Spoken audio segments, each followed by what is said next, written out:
Assalamualaikum warahmatullahi wabarakatuh.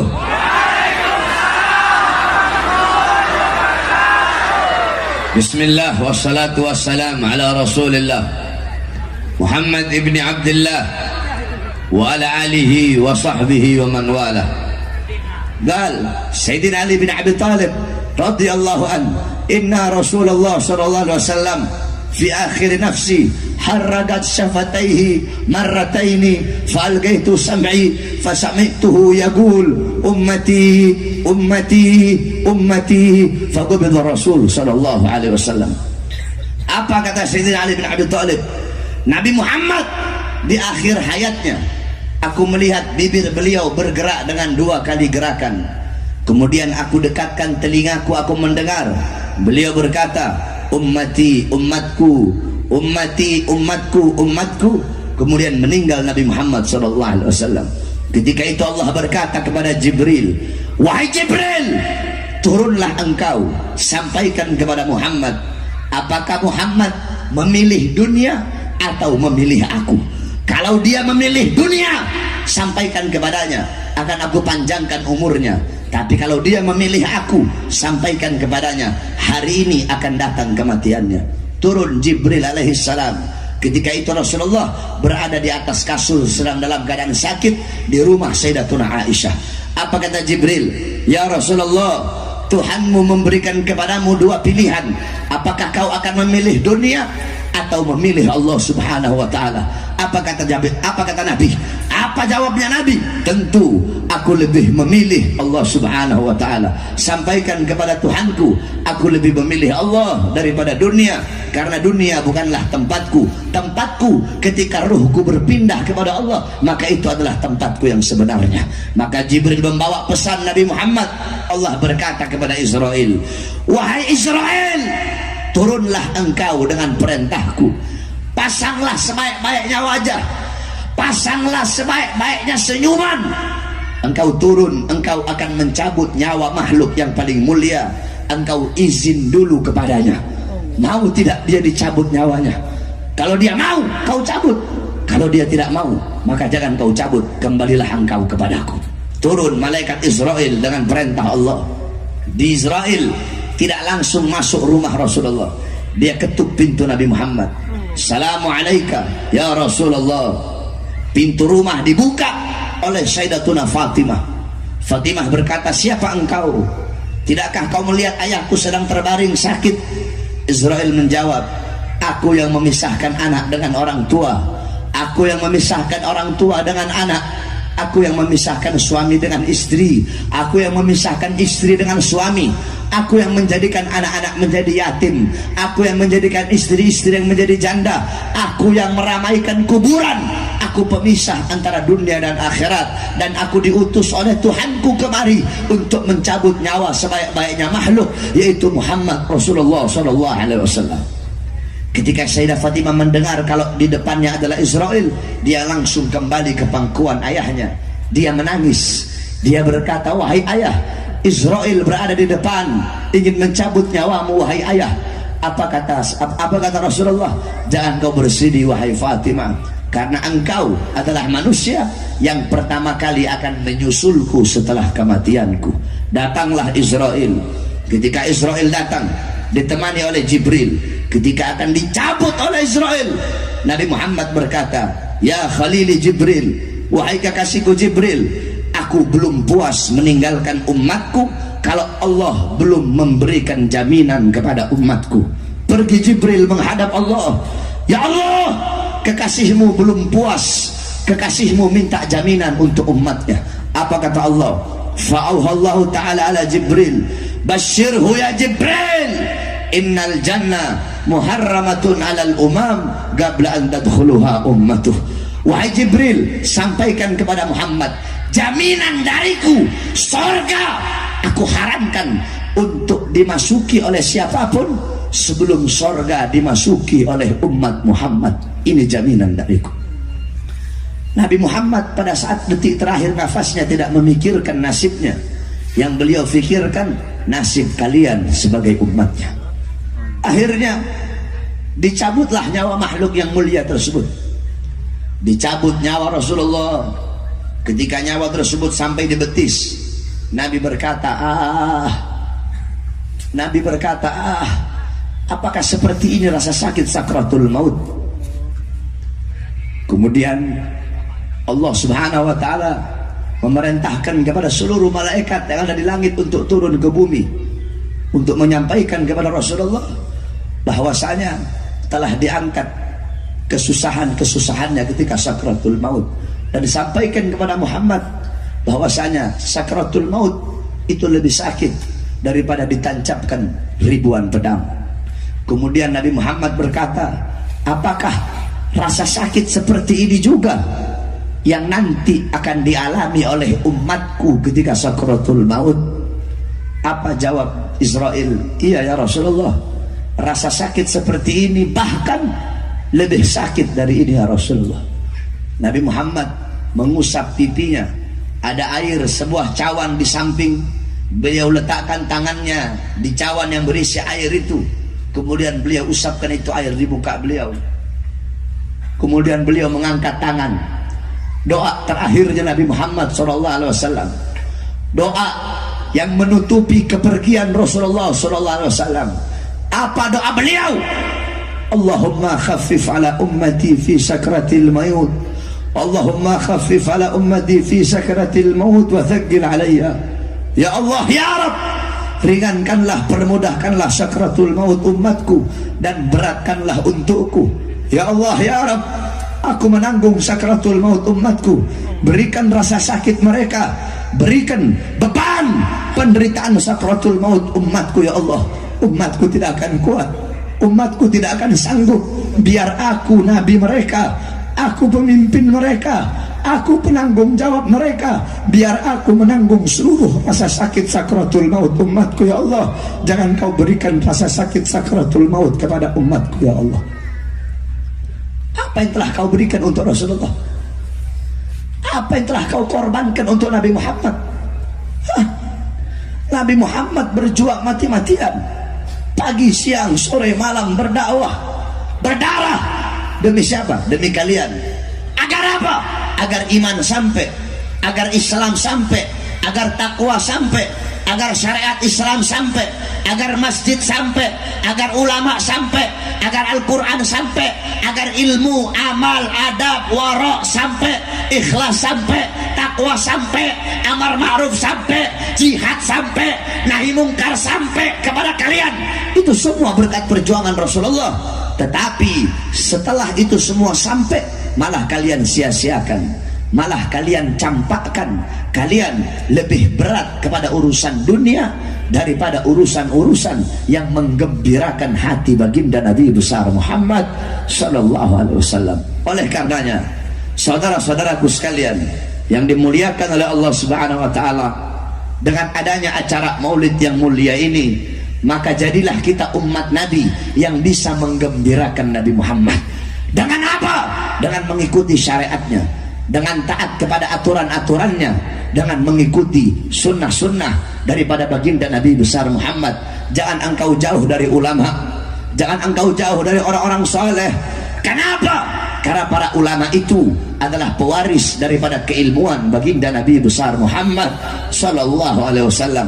Nabi Muhammad tidak mewariskan harta, pangkat, jabatan, tahta, kekuasaan. Bukan itu warisannya Nabi.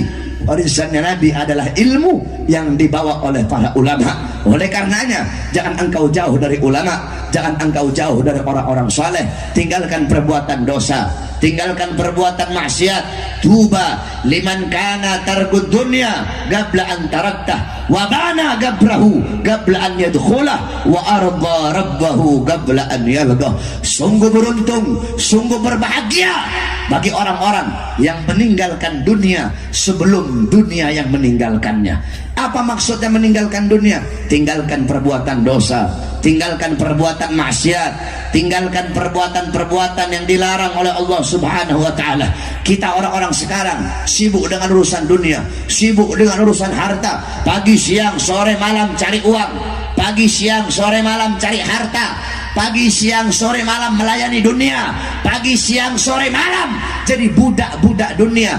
Kamu bersungguh-sungguh mencari sesuatu yang telah dijamin oleh Allah, tetapi sorga yang belum dijamin kamu tidak sungguh-sungguh untuk mencarinya. Kebalik, urusan akhirat yang belum dijamin harusnya kita bersungguh-sungguh. Urusan dunia, rizki yang telah ditanggung oleh Allah harusnya biasa-biasa saja. Oleh karenanya tinggalkan dunia sebelum apa? Sebelum dunia yang meninggalkan kita. Maksudnya apa? Sebelum mati, saudara-saudara. Wabana gabrahu gablan yadkhulah. Sungguh beruntung bagi orang-orang yang membangun kubur sebelum mereka memasukinya.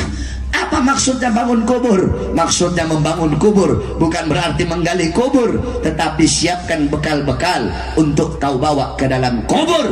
Karena dunia tempat memanen, kubur dunia tempat menanam, kubur tempat memanen. Kalau di dunia engkau menanam sesuatu yang baik, dalam kubur engkau pun akan memanen sesuatu yang baik. Dalam kubur engkau sendiri, engkau sunyi, engkau sepi, tidak ada teman, tidak ada kekasih, tidak ada orang tua menemani anak dalam kubur, tidak ada anak menemani orang tua dalam kubur, tidak ada suami menemani istri dalam kubur, tidak ada istri menemani suami dalam kubur. Dalam kubur engkau sendiri, engkau sunyi, engkau sepi. Temanmu adalah amal-amal yang engkau tanam ketika engkau hidup di dunia.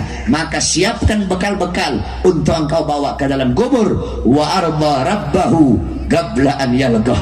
Dan sungguh beruntung bagi orang-orang yang ridha kepada Tuhannya sebelum dia berjumpa dengan Tuhannya. Oleh karenanya saudara-saudara sekalian yang dimuliakan oleh Allah Subhanahu wa taala, di tahun baru Islam ini 1440 Hijriah kita harus menjadi orang-orang yang hijrah.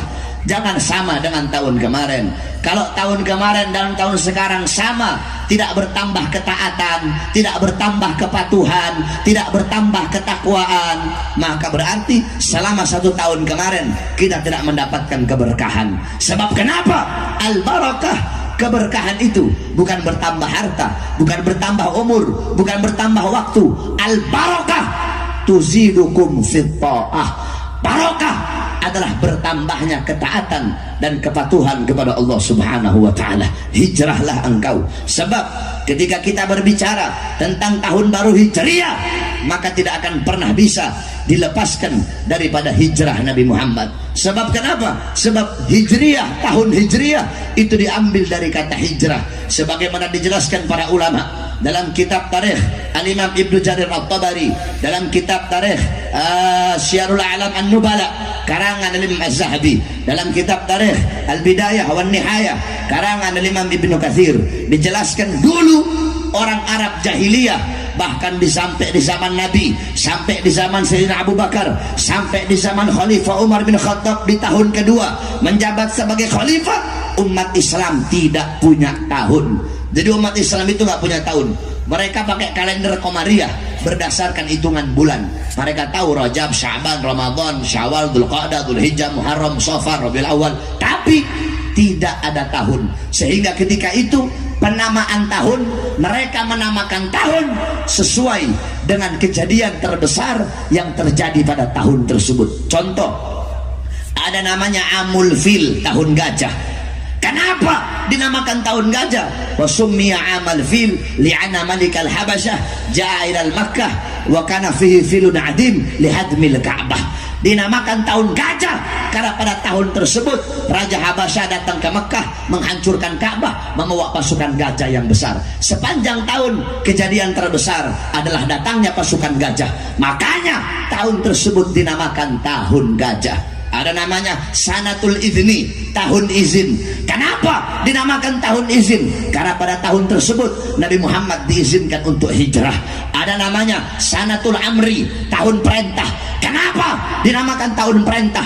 Karena pada tahun tersebut Nabi Muhammad diperintahkan untuk memerangi orang-orang musyrik.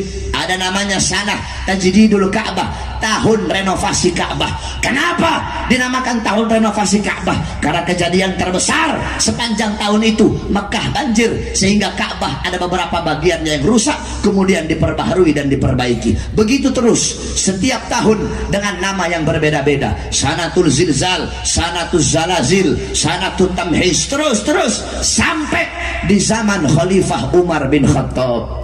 Ketika Khalifah Umar bin Khattab menjabat sebagai khalifah di tahun kedua, ketika itu beliau menulis surat kepada Abu Musa al-Ash'ari yang isi suratnya, innahu yu'tina min amiril mu'minin kitaban maktubun fihi Sya'ban wa lam nadri ayu syai'in na'mal huwa Sya'banul madi, Sya'banul an atau Sya'ban istiqbal.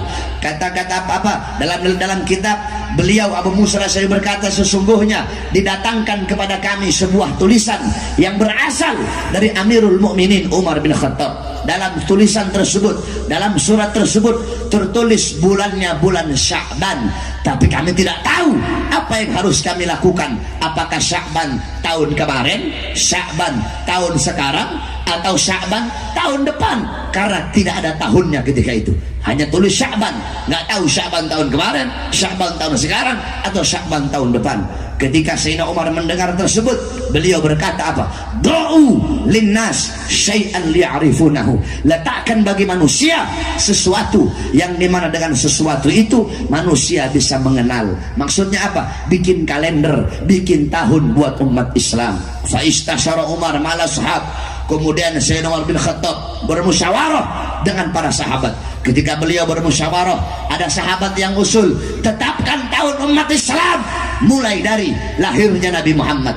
Ada lagi yang usul, tetapkan tahun umat Islam mulai dari wafatnya Nabi Muhammad. Ada lagi yang usul, tetapkan tahun umat Islam mulai dari Nabi Muhammad diangkat menjadi nabi. Dari sekian banyak usulan, usulan yang diterima adalah usulan Sayyidina Ali bin Abi Thalib. Apa usulan beliau? Usulan beliau, tetapkan tahun bagi umat Islam mulai dari kita meninggalkan negeri berhala. Maksudnya apa? Maksudnya mulai dari hijrah, yaitu hijrah dari Makkah ke Madinah. Maka ditetapkanlah tahun Hijriah diambil dari hijrahnya baginda Nabi besar Muhammad SAW. Itu adalah asal usul peletakan dan penamaan daripada tahun Hijriah. Makanya ketika berbicara tentang tahun baru Islam, tidak bisa dilepaskan daripada hijrahnya Nabi Muhammad SAW. Pertanyaannya, apa itu hijrah? Hijrah, para ulama berbeda pendapat tentang hijrah. Al-Imam Suyuti beliau berkata, al-hijrah intiqal an syai' ila syai'. Al-Imam Qurtubi berkata, al-hijrah intiqal min mawdi' ila mawdi' wa qasdu tarkil awal itharan lithani. Al-Imam Mujahid berkata, al-hijrah tarku diyarahum in khafal fitnah wal i'tidari fi dzatillah. Terlalu panjang kalau saya mau jelaskan dan saya artikan. Intinya saja, sebenar-benarnya makna hijrah adalah yang disampaikan oleh baginda Nabi besar Muhammad SAW. Apa hijrah menurut Nabi? Al-muhajir man hajara ila mana Allahu anhu. Orang-orang yang berhijrah adalah orang-orang yang meninggalkan apa-apa yang dilarang oleh Allah Subhanahu wa taala, meninggalkan perbuatan dosa, meninggalkan perbuatan maksiat. Allah larang mabuk, kamu tidak mabuk, kamu tinggalkan mabuk, berarti kamu orang yang berhijrah. Allah larang zina, kamu tinggalkan zina, berarti kamu orang yang berhijrah. Allah larang makan riba, kamu tidak makan riba, maka kamu orang yang berhijrah. Allah larang korupsi, Allah larang mencuri, Allah larang terima menyuap atau menerima suap, kamu tidak terima itu, kamu tidak melakukan itu, maka kamu orang yang berhijrah. Setiap orang yang meninggalkan perbuatan dosa, maka orang tersebut disebut orang yang berhijrah kepada Allah Subhanahu wa taala. Makanya di tahun baru Islam 1440 Hijriah ini, ayo kita hijrah. Hijrah dari apa? Hijrah dari kebodohan menuju kepintaran. Hijrah dari apa? Dari keterpurukan menuju kebangkitan. Hijrah dari apa? Dari malas ibadah menuju giat dan rajin beribadah kepada Allah. Hijrah dari apa? Hijrah dari perbuatan maksiat menuju perbuatan taat. Hijrah dari apa? Hijrah dari perbuatan dosa menuju pintu pengampunan dan taubat. Hijrah dari apa? hijrah